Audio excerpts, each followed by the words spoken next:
आज आपको साइंस की क्लास पढ़ाने के लिए उपस्थित हुआ हूँ और कक्षा 10 की साइंस पढ़ाएंगे। जैसा कि पीछे हम पढ़ा चुके हैं आपको जीवन की प्रक्रियाओं में कार्बोहाइड्रेट। तो कार्बोहाइड्रेट के विषय में हमने आपको बता दिया है और कार्बोहाइड्रेट के कार्य भी बता दिए हैं। थोड़ा सा सुन लेते हैं कि कार्बोहाइड्रेट होते क्या है। तो कार्बोहाइड्रेट के विषय में हमने आपको बताया था कार्बोहाइड्रेट कार्बन, हाइड्रोजन एवं ऑक्सीजन से मिलकर बनते हैं और कार्बोहाइड्रेट का सामान्य सूत्र CnH2n होता है अथवा CH2O का ट्वाइस N होता है।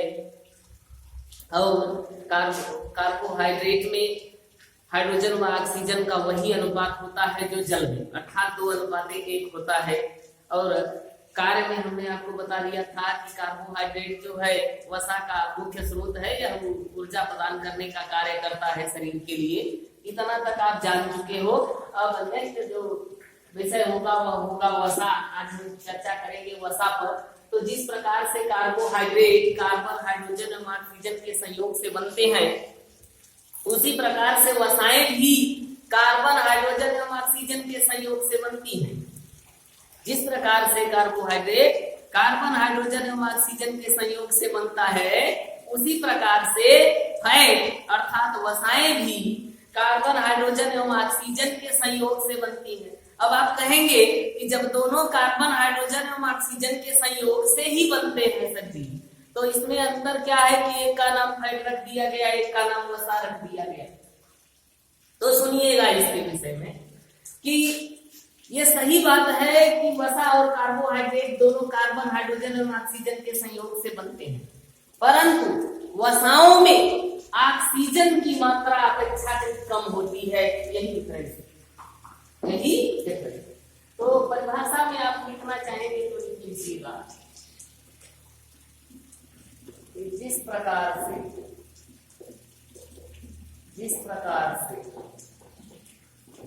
कार्बोहाइड्रेट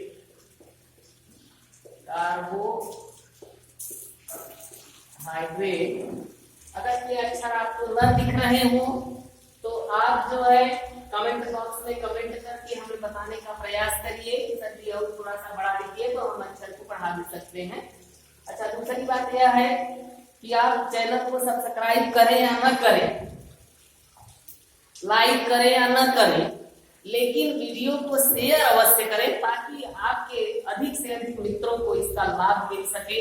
आप घर में रहिए और घर में बैठे बैठे आसानी से आप अपनी पढ़ाई को पूरा कर सकते हो। ठीक है बेटा, तो चलिए, जिस प्रकार से कार्बोहाइड्रेट कार्बन, हाइड्रोजन एवं ऑक्सीजन के संयोग से बनते हैं, उसी प्रकार से वसाएं भी कार्बन, हाइड्रोजन एवं ऑक्सीजन के संयोग से बनती है, परंतु इनमें ऑक्सीजन की मात्रा अपेक्षाकृत कम। कर लीजिएगा आप लोग उसको फिर से एक बार देख लीजिए कि जिस प्रकार से कार्बोहाइड्रेट कार्बन, हाइड्रोजन और ऑक्सीजन के संयोग से बनते हैं, उसी प्रकार से वसाएं भी कार्बन, हाइड्रोजन और ऑक्सीजन के संयोग से बनती हैं, परंतु वसाओं में ऑक्सीजन की मात्रा कार्बोहाइड्रेट की अपेक्षा कम होती है। अब वसाओं के प्रकार पर चर्चा करें तो वसाएं दो प्रकार की होती हैं, संतृप्त वसाएं और असंतृप्त वसाएं। ये संतृप्त वसाएं और असंतृप्त वसाएं क्या होती हैं पहले समझ लीजिए, उसके बाद हम बोर्ड पे लिखेंगे और जिस प्रकार से समझाएंगे उसी प्रकार से लिखने का भी प्रयास करेंगे ताकि आपको आसानी से समझ में आ सके। देखिए बेटा, संतृप्त वसा और असंतृप्त वसा। संतृप्त का मतलब होता है जो भूखा न हो, तो जो भूखा न हो, और असंतृप्त का मतलब होता है कि जो भूखा हो। अब देसी भाषा में आपको समझाना चाहते हैं कि जैसे आपको भूख लगी है, आपको रोटी दिया जाए खाने के लिए तो आप रोटी खा लेंगे, और मान लीजिए अभी पेट खाली रह गया तो पूछा जाए कि और रोटी लेंगे तो आप कहेंगे कि हाँ लेंगे। यदि जब पेट भर जाएगा और कहा जाए कि ले एक रोटी अब लेंगे क्या, अब कहेंगे कि नहीं नहीं अब नहीं लेंगे, अरे एक रोटी और लेंगे, अरे अब नहीं लेंगे, अरे अब ज्यादा हो जाएगा, अरे अब नहीं ले सकते, इस प्रकार से आप कहेंगे। तो जब तक आप असंतृप्त थे तब तक तो रोटी लेते गए लेते गए लेते गए, और जब संतृप्त हो गए तो रोटी लेना बंद कर दिए। दूसरी भाषा में कहें तो आपने विलेन अवश्य बनाया होगा, न विलेन बनाया होगा तो शरबत बनाया होगा, वही विलेन है। तो शरबत में आप करते क्या है कि पानी ले लेते हैं, मान लीजिए 1 लीटर पानी लिया और चीनी ले लिया। अब पानी में चीनी को घोलना स्टार्ट किया, जब पानी में चम्मच चीनी डाले तो चीनी घुल गई, फिर दूसरा चम्मच डाले चीनी घुल गई, तीसरा चम्मच डाले चीनी घुल गई, ऐसे डालते जाएंगे चीनी घुलती जाएगी, डालते जाएंगे चीनी घुलती जाएगी, घुलती जाएगी, घुलती जाएगी। एक स्थिति आ जाएगी कि अब चीनी डालने पर चीनी पानी में घुलने वाली नहीं है। क्यों? क्योंकि विलयन पूरी तरह से संतृप्त हो गया। तो आप समझ गए होंगे कि संतृप्त और असंतृप्त क्या होता है। अच्छा, अब संतृप्त वसाएं जो होती हैं ये सामान्य ताप पर ठोस अवस्था में होती हैं, यानी कमरे के टेम्परेचर पर बात करें तो सामान्य ताप पर जो संतृप्त वसाएं होती हैं ये सॉलिड स्टेट में होती हैं, और सामान्य ताप पर असंतृप्त वसाएं जो होती हैं ये लिक्विड स्टेट अर्थात द्रव अवस्था में होती है। तो संतृप्त वसाओं के उदाहरण है जैसे घी आपने देखा होगा, घी सामान्य ताप पर किस अवस्था में रहता है, बहुत अच्छा, ठोस अवस्था में रहता है। किस अवस्था में रहता है? ठोस अवस्था में। और असंतृप्त वसाएं सामान्य ताप पर किस अवस्था में रहती है? तो असंतृप्त वसाएं सामान्य ताप पर तरल अवस्था में रहती हैं, द्रव अवस्था में रहती हैं। आपको पूरी तरह से यह चीज समझ में आ गया होगा। अब आप लिखिएगा वसाओं के प्रकार। वसाओं के प्रकार। वसाएं 2 प्रकार की होती हैं। वसाएं 2 प्रकार की होती हैं। आप जान गए हो संतृप्त वसा, संतृप्त वसा, सैचुरेटेड फैट इसको कहेंगे संतृप्त वसा, और दूसरा जो है असंतृप्त वसा, असंतृप्त वसा। पहला हेडिंग डालिएगा संतृप्त वसा। संतृप्त वसा, संतृप्त वसा की परिभाषा में आप लिख दीजिएगा कि जो वसाएं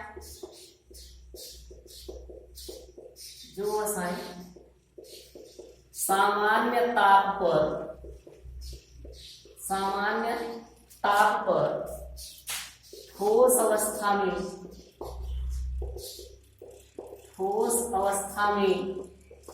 रहती हैं, जो वसाएं सामान्य ताप पर ठोस अवस्था में रहती हैं उन्हें संतृप्त वसा कहते हैं। संतृप्त वसा कहते हैं। जैसे घी, वनस्पति घी आदि।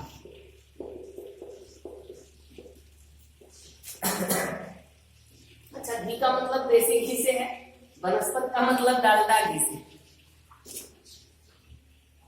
असंतृप्त वसा, असंतृप्त वसा जो वसाएं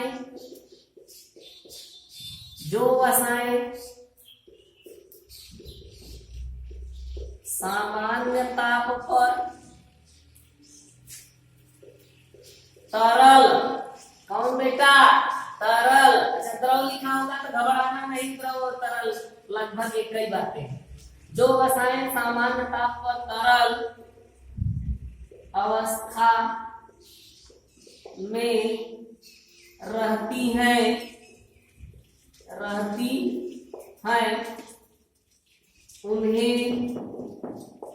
उन्हें असंतृप्त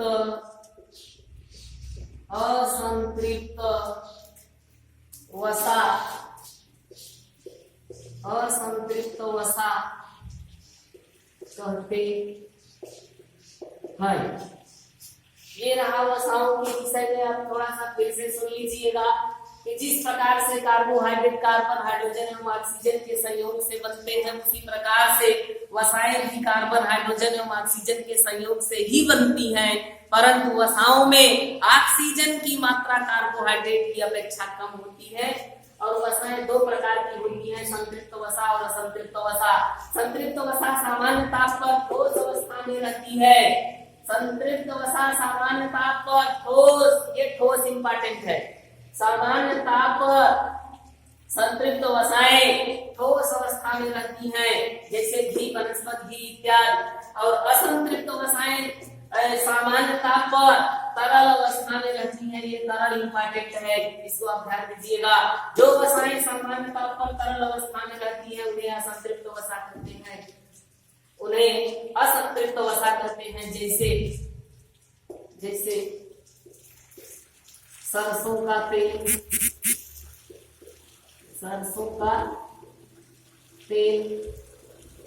तिल का तेल, सोयाबीन का तेल, सोयाबीन का तेल का मतलब वही रिफाइंड है। अब वसा की उपयोगिता और कार्य के विषय में चर्चा करें तो नेक्स्ट मीटिंग आप करेंगे वसा की उपयोगिता। वसा की उपयोगिता क्या है? वसा शरीर के लिए आवश्यक क्यों है? तो देखिए बेटा, वसाएं कार्बोहाइड्रेट की अपेक्षा दुगुनी एनर्जी देती हैं। वसाएं कार्बोहाइड्रेट की अपेक्षा दुगुनी एनर्जी देती हैं। अब देखिए, जैसे ग्लूकोज का एक अणु जलता है, ग्लूकोज एक सरल कार्बोहाइड्रेट है। तो ग्लूकोज का जब एक अणु जलता है तो 673 किलो कैलोरी ऊर्जा निकलती है। 673 किलो कैलोरी ऊर्जा निकलती है। तो जब वसा का एक अणु जलेगा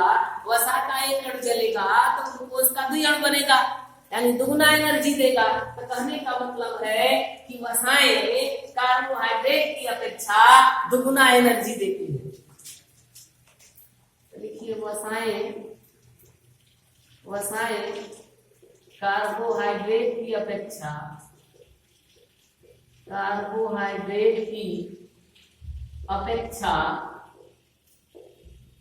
दुगुना ऊर्जा लिखा है, ये थोड़ा सा गड़बड़ हो गया तो समझिएगा, दुगुना ऊर्जा देती है। और क्या काम है? वसा शरीर में संचित भी होती है, मतलब जीवधारियों का संचित भोजन क्या है? वसा है। तो आप लिखिएगा इसमें। वैसे जीवधारियों का संचित भोजन पूछेगा तो उत्तर में आपको ग्लाइकोजन लगाना है। क्या लगाना है? ग्लाइकोजन। वसाएं शरीर में संचित होती है। वसाएं शरीर में संचित होती। देखिए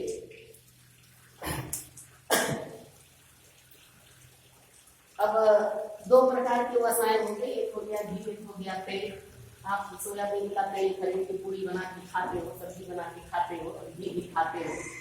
तो दोनों में अंतर क्या है? दोनों में अंतर यह है कि घी सामान्य ताप पर ठोस अवस्था में होता है और तेल सामान्य ताप पर तरल अवस्था में होता है। तो हम यह नहीं कर रहे हैं कि आप घी और तेल खाना बंद कर दीजिए, ऐसा नहीं है। आपको खाइए, हमको कोई इतराज नहीं है, खूब छानिए।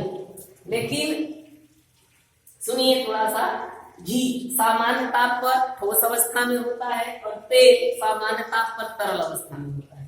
घी जब शरीर में पहुंचता है तो शरीर का तापमान सामान्य होता है और सामान्य ताप पर यह घी जो है नलिकाओं में धीरे धीरे जमता है, जिससे नलिकाएं जाम होती चली जाती है और अंततोगत्वा नलिकाएं एकदम से जब जाम हो जाती हैं, धमनियां पूरी तरह से जाम हो जाती हैं, जब हृदय इधर से रक्त को पंप करता है तो रक्त आगे जाने के लिए रास्ता न बचे होने के कारण पुनः लौटता है। इसी स्थिति को हृदयाघात या हार्ट अटैक कहते हैं।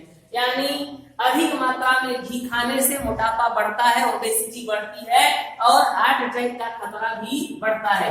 इसलिए अत्यधिक सेवन इसका करना चाहिए, परंतु सामान्य मात्रा में इसका सेवन करना चाहिए। अत्यधिक मात्रा में इसका भी सेवन नहीं करना चाहिए, तेल का भी, क्योंकि असंतृप्त वसाएं